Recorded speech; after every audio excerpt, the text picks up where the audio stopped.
2025 সালের ডিসেম্বর মাসের একটা সকালবেলায় বাড়ির পাশে কুঁই কুঁই করে একটা কান্নার আওয়াজ শুনে এসে দেখছি এই বাউন্ডারির ভেতরে ছোট্ট মিষ্টি গোলুমোলু একটা বাচ্চা ভীষণ কাঁদছে।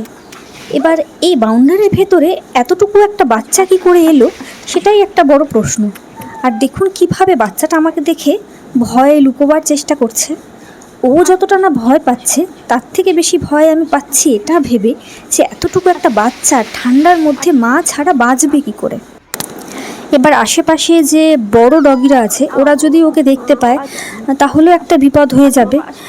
কি করব কিছুই বুঝে পাচ্ছি না।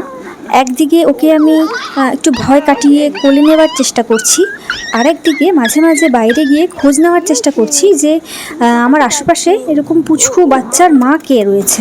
তারপর অনেক কষ্টে বাচ্চাটাকে ভয় কাটিয়ে শান্ত করি আর কোলে নিয়ে চলে যাই ওর মায়ের কাছে।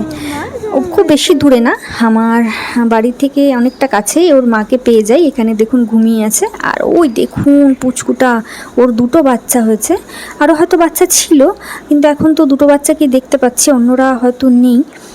আর এই বাচ্চা দুটোকে দেখে যা বুঝলাম এদের সবথেকে বড় অপরাধ হলো ওরা মেয়ে বাচ্চা। আর এরপরেও কিন্তু আরও 2-3 বার এই ঘটনা হয়েছে।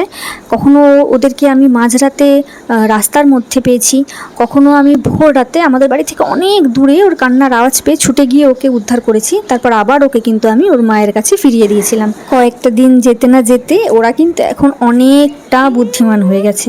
সকাল হলেই ঠিক আমার বাড়ির গেটের সামনে এসে বসে থাকে। ও হচ্ছে রুবি, আর ওই দেখুন চলে এসেছে ওর বোন বেলা, বান্টি আর ওর এই 2 মেয়ে। আর তার সাথে এর আগের ভিডিওতে আপনাদের আমি দেখিয়েছিলাম শেরু ওর মা আর 2 বোনকে নিয়ে আমাদের বাড়ির আশেপাশেই থাকে। আর এই 5টা বাচ্চা আমাদের বাড়ির বাগানে সারা দিন ছুটোছুটি করে বেড়ায়। সারা দিন এই 5 জনকে নিয়ে আমার একেবারে নাজেহাল অবস্থা। কি করে যে সময় কেটে যায় আমি বুঝতেই পারি না। সারা দিনে যে ওরা কতবার ড্রেনে পড়ে যাচ্ছে আর কুঁই কুঁই করে কাঁদছে। একজনের সমস্যা হলে দৌড়ে তার মা এসে আমাকে ডেকে নিয়ে যাচ্ছে দেখানোর জন্য। আর সব সময় ভয় পেতাম যে যেভাবে গাড়ি ঘোড়া বাইক যাতায়াত করে কোনো রকম বিপদ না হয়। যতটা সম্ভব আমার বাড়ির ভেতরে আটকে রাখার চেষ্টা করতাম যে বাগানেই ওরা খেলুক, কিন্তু যতই হোক রাস্তায় থাকে ওরা, রাস্তায় বড় হয়, জোর করে তো বেশিক্ষণ আটকে রাখা যায় না। কিছুক্ষণ আমার বাড়িতে খেলতো, তারপর আবার মার সাথে চলে যেত, খানিকক্ষণ মার সাথে রাস্তায় ঘোরাঘুরি ছোটোছুটি করে আদর টাদর খেয়ে আবার চলে আসতো। এর মাঝখানে হয়ে যায় আরেক কাণ্ড। যেহেতু মা আরেকদিকে শিরুরা 3 ভাই বোন, আর এদিকে বান্টি আর ওর 2 মেয়ে। এবার এদের মধ্যে লেগে যায় এরিয়া নিয়ে একটা ছোটোখাটো ঝগড়া, আর তারপর এদের এরিয়া ভাগ হয়ে যায়। বান্টি ওর 2 মেয়েকে নিয়ে আমাদের বাড়ি থেকে বেশ খানিকটা দূরে এইখানে এসে আস্তানা গাড়ে। এখানে কিন্তু মা 2 মেয়েকে নিয়ে বেশ ভালোই ছিল। আর আমিও প্রত্যেক দিন শেরু আর ওর টিমের চোখ এড়িয়ে যখনই সময় পেতাম, দিন হোক রাত হোক, এসে ওদের সাথে দেখা করে যেতাম, ওদের খাইয়ে যেতাম, ওদের সাথে খেলতাম। ওরা যেখানে আছে ওখানকার কয়েকটা বাড়ি থেকে কিন্তু ওদেরকে খেতেও দিত আর ভালোও বাসত। তবুও ওদেরকে না দেখলে কি আমার ভালো লাগে? তাই আমি কিন্তু প্রত্যেক দিন 2-3 বার করে এসে ওদের সাথে দেখা করে যেতাম। ছোট্টবেলা থেকে 2 বোন সব সময় একসাথে থাকতো, একসাথে খেলে আনন্দ করেই বড় হচ্ছিল আমার বেলা আর রুবি। তারপর ঘটলো হঠাৎ করে একটা দুর্ঘটনা।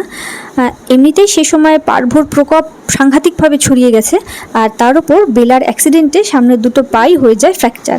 ওর ট্রিটমেন্ট চলছিল আর সব কিছুই ঠিকঠাক ছিল, আর অনেক কষ্টে ওদেরকে আমি পার্ভো থেকে বাঁচিয়ে রেখেছিলাম। আর তারপর দেখুন বেলার পাও একসময় ঠিক হয়ে যায়।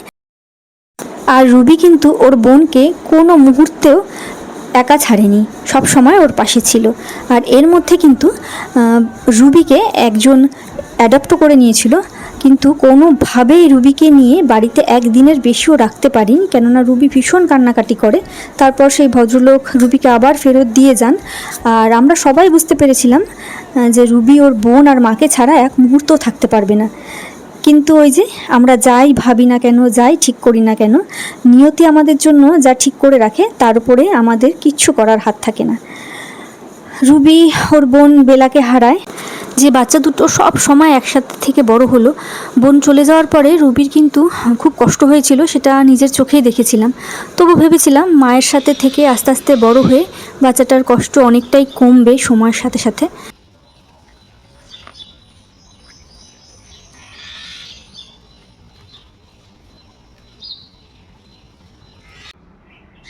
শেষ পর্যন্ত ও রুবিকে একা ছেড়ে চলে গেল।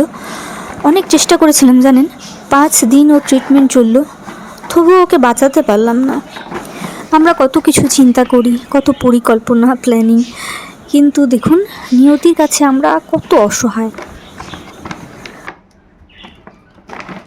এমনিতেও ইন্ডি ফিমেল বাচ্চাদের খুব একটা কেউ অ্যাডপ্ট করতে চায় না, তবুও রুবিকে একজন অ্যাডপ্ট করে নিয়ে গেল। ভালো ফ্যামিলি, কত আরাম আয়েশের জীবন পেয়েছিল বাচ্চাটা। মা আর বোনের সাথে থাকবে বলে ও রাস্তার জীবনটাকেই বেছে নিয়েছিল, কিছুতেই ওই আরামে ওই বাড়িতে থাকতে চায়নি, চলে এসেছিল। তবুও দেখুন নিয়তি ওর জন্য লিখে রেখেছিল যে ওকে একাই থাকতে হবে। বাচ্চাটা কিন্তু শেষ পর্যন্ত একাই হয়ে গেল। রাত হোক কিংবা দিন, যখনই সময় পাই তখনই গিয়ে কিন্তু আমি ওর সাথে একটু দেখা করে আসি, ওকে একটু আদর করে ওর সাথে সময় কাটিয়ে আসি। যে বাড়িতে ও আশ্রয় নিয়েছে এখন, সে বাড়ির সবাই কিন্তু ওকে খুব ভালোবাসে। ওর খাওয়া বা থাকার কোনো সমস্যা নেই, তবুও আমি একবার করে ওর সাথে দেখা করতে যাই, নাহলে আমারই খুব কষ্ট হয়।